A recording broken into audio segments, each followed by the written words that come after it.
Halo, selamat datang dan salam bertemu kembali dalam pembahasan seputar isu-isu global yang perlu kita pelajari, yang kita lihat dari sudut pandang teologi dan pemahaman iman Kristen. Untuk itu, bagi Anda yang belum subscribe, silahkan di-subscribe, dan bagi yang sudah subscribe, silahkan di-share untuk berbagi pendalaman pengetahuan tentang iman Kristen. Kali ini kita akan berbicara tentang ketika alam berbicara lewat bencana, yang melihat hubungan bencana alam dari sudut pandang syair lagu Berita Kepada Kawan yang dipopulerkan oleh Ebit GAD.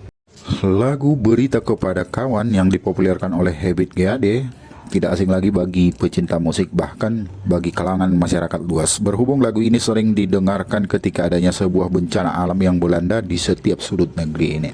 Artinya lagu ini memiliki pesan khusus bagaimana kengerian yang diciptakan karena bencana alam dan betapa kita mengalami dan menyadari ketika alam berbicara lewat bencana itu. Untuk itulah kita perlu mempelajari akan makna, peristiwa, suara hati, dan pesan yang ingin disampaikan Ebit GAD di balik syair lagu Berita Kepada Kawan. Lagu Berita Kepada Kawan dirilis pertama kali pada tahun 1979 dalam sebuah album Camellia 2. Lagu ini dinyanyikan dan diciptakan sendiri oleh Ebit GAD. Kebanyakan dari lagu-lagunya bergenre balada. Pada awal karirnya, ia memotret suasana kehidupan bangsa ini di akhir tahun 1970-an, bahkan hingga saat ini. Bukan hanya tentang cinta, tetapi juga tentang alam, sosial politik, bencana dan religius, keluarga, dan lain-lain. Gaya khas Ebit GAD dalam bermain musik dan menyanyikan sebuah lagu seperti biasanya, ia tampil duduk dan bermain gitar sambil bernyanyi merupakan ciri khas yang melekat pada dirinya. Lagu Berita Kepada Kawan ditulis sebagai tanda ungkapan bela rasa Ebit GAD terhadap meletusnya kawah beracun Sindinila di Dieng, Jawa Tengah pada tahun 1979, tepatnya 20 Februari 1979. Kawah Sindinila meletus menjelang subuh disebabkan karena adanya gempa. Letusan itu mengeluarkan gas beracun yang mencemari udara sekitar pedesaan. Setidaknya ada 149 korban jiwa karena peristiwa tersebut. Tak hanya manusia, hewan ternak pun turut menjadi korban dari bencana alam tersebut. Rupanya bencana alam di Dieng tak hanya terjadi sekali. Setidaknya sejak tahun 1943, Kawah Sileri memang sudah terpantau aktivitas. 117 orang meninggal dunia akibat letusan dari Kawah Sileri pada tanggal 13 Desember 1944. Karena berasal dari daerah Banjarnegara yang masih termasuk dalam wilayah Jawa Tengah, maka wajar jika bencana itu begitu menarik perhatian dan empati Ebit. Lagu ini bukan hanya sebatas ungkapan rasa empati, tetapi di dalamnya terkandung makna akan pentingnya manusia menjalin relasi dengan Sang Pencipta dan alam semesta. Berdasarkan hal di atas menunjukkan bahwa agaknya Ebit GAD ketika menyaksikan bencana di daerahnya semacam mendapat bisikan ilahi untuk menerjemahkan nilai-nilai yang ada di balik peristiwa itu. Kisah pada bait pertama ini merupakan sebuah penjelasan seseorang menuju ke sebuah tempat dengan suasana sedih. Ungkapan tandus dan kering biasanya merujuk pada daerah yang dipenuhi banyak kesulitan hidup. Dalam suasana itu ia membutuhkan seorang teman yang bisa jadi teman akrab atau teman biasanya menjadi tempat curhat ketika ia sedang mengalami peristiwa. Tetapi sayangnya ia hanya berjalan sendiri. Jadi ada semacam penyesalan di sini. Ia ingin menceritakan apa yang dialaminya saat itu. Tapi jika memaknai lebih dalam, makna bait ini menceritakan tentang bagaimana ungkapan kesedihan seorang korban bencana yang hidupnya seolah-olah merasa sedih. Bencana yang dimaksud letusan beracun Kawah Sindinila di daerah Dieng. Kata engkau atau kawan di sini sebenarnya menunjuk kepada bagaimana ia ingin mengundang simpati dari orang-orang yang ada di sekitar, yang seolah-olah hanya berdiam diri, padahal para korban sedang membutuhkan pertolongan. Secara imajinatif, mungkin ia ingin mengatakan bahwa, "Hei, mengapa kalian diam saja? Tidakkah engkau peduli terhadap nasib kami?" Kata tanah kering bebatuan menunjukkan bagaimana daerah itu benar-benar porak-poranda akibat amukan bencana. Akibatnya tentu mereka banyak kehilangan harta, keluarga, atau bahkan kerabat dekat mereka. Pada lirik bagian ini secara harafiah menunjukkan bahwa medan perjalanan yang sedang ia jalani sangatlah berat sebab dipenuhi batu-batu. Kondisi jalan seperti dapat dibayangkan bahwa ini adalah sebuah jalan menuju daerah terpencil yang belum dilapisi dengan aspal atau beton.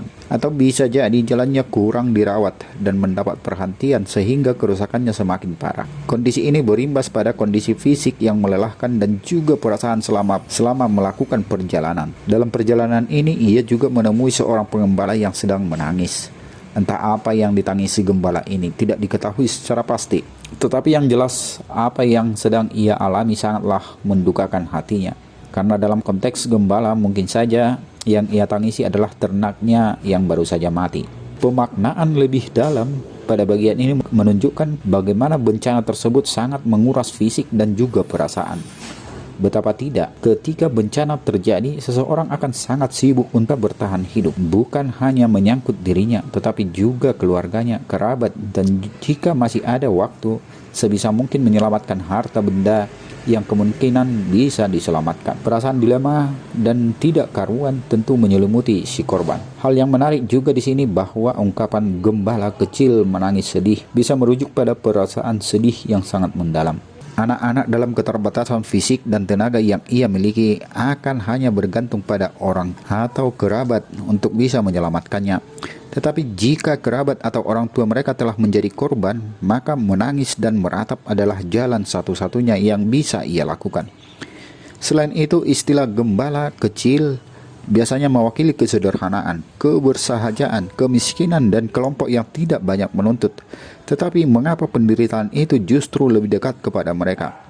Bagi saya ini merupakan sebuah pertanyaan yang menggugat dan tragis. Pada bagian ini menjelaskan tentang bagaimana seseorang yang melakukan perjalanan itu menceritakan mengapa si gembala kecil yang ditemuinya itu menangis. Rupanya ia sangat penasaran dengan kondisi anak itu, sehingga ia menanyakan secara langsung. Tetapi yang membuat si gembala kecil menangis sebab ia teringat akan orang tuanya yang sudah lama meninggal akibat bencana di daerah itu. Itu mungkin terjadi sebab pekerjaan gembala, apalagi jika dilakukan oleh seorang anak yang masih kecil, adalah sesuatu yang cukup berat dan berisiko. Jika memaknai lebih dalam, ajakan Ebit Gade bagi orang-orang untuk peduli kepada para korban. Ia berusaha untuk mengetahui bagaimana kondisi dari para korban.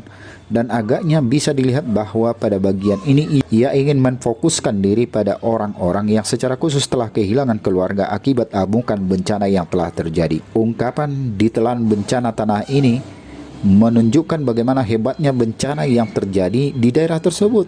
Tentu bahwa dalam kondisi seperti ini, para korban memang sangat membutuhkan hadirnya seseorang untuk membantu. Pada bagian ini jelas memperlihatkan bahwa salah satu fenomena yang sangat sulit dihentikan manusia adalah bencana alam.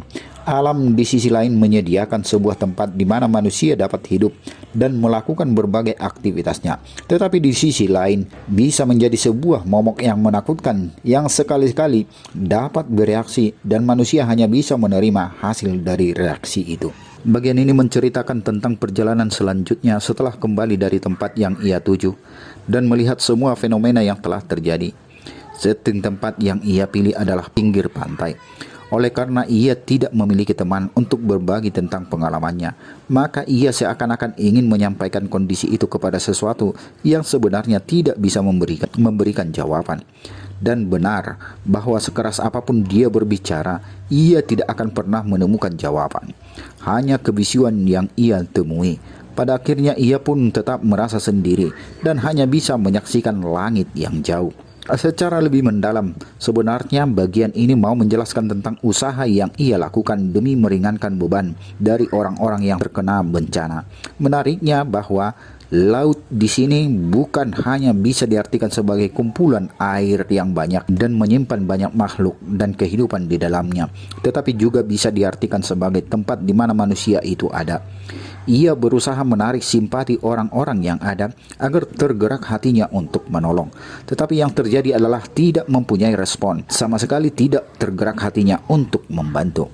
Bagian ini sebenarnya bisa memberikan gambaran tentang solidaritas manusia saat ini yang terkadang cenderung individual, bahwa membantu orang lain itu seakan menjadi sesuatu yang sulit dilakukan, apalagi jika yang datang meminta pertolongan adalah bukan kerabat atau orang terdekat.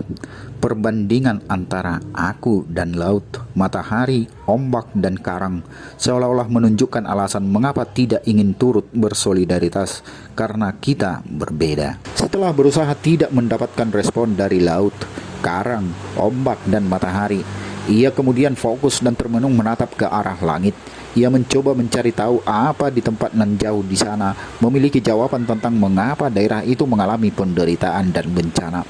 Langit adalah simbolisme di mana Tuhan bertahta di sana sebagai pemilik bumi ini.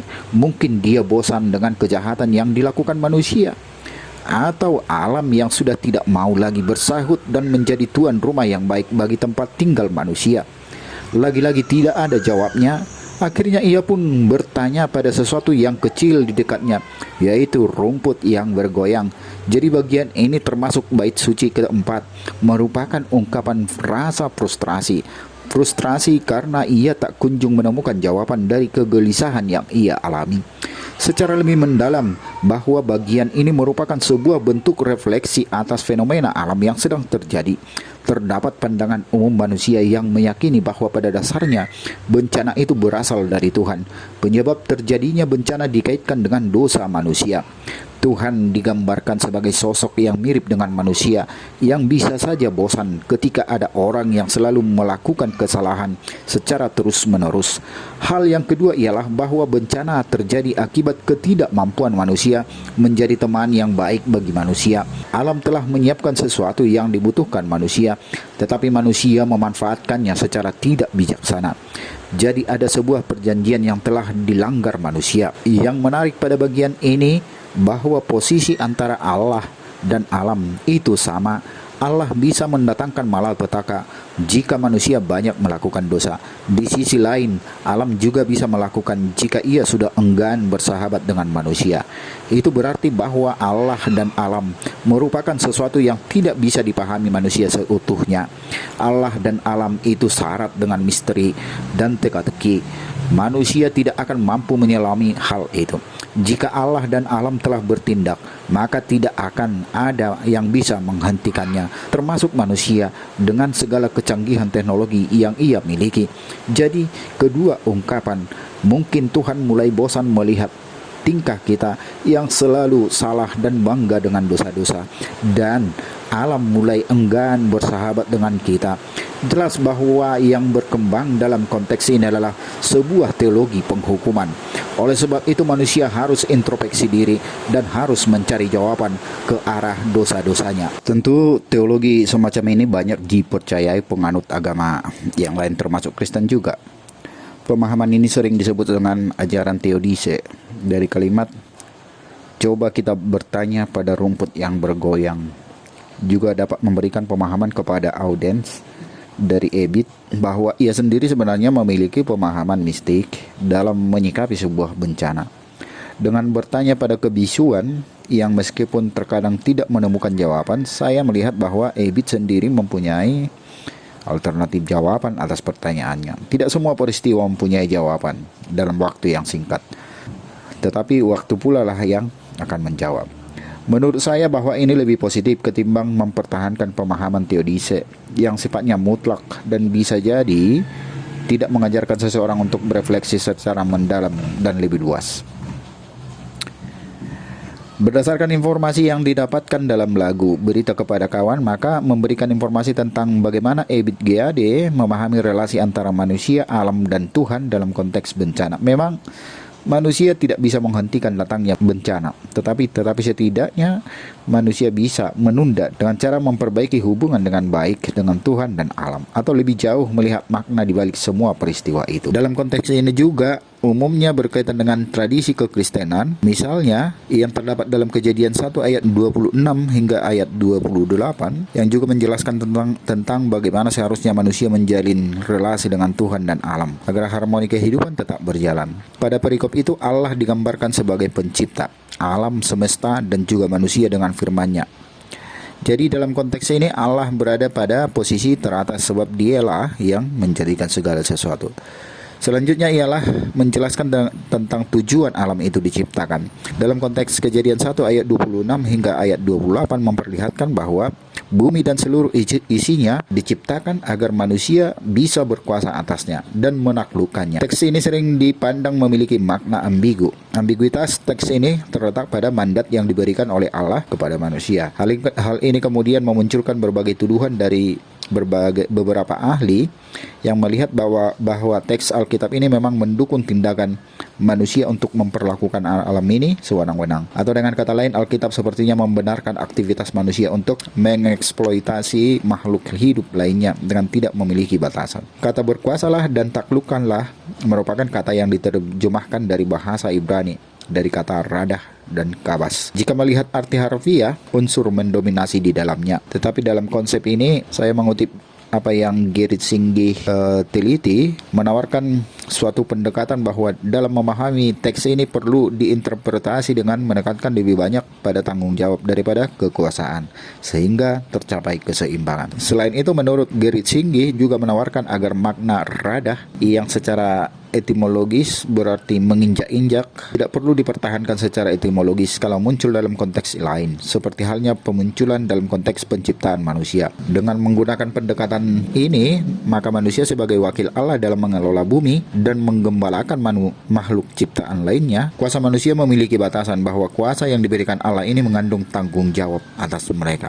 Demikian yang dapat kita sampaikan dan pelajari dari lagu Ebit Gade, Berita Kepada Kawan. Semoga ini menginspirasi bahwa kita manusia juga bertanggung jawab memelihara alam semesta sehingga menjadi berkat.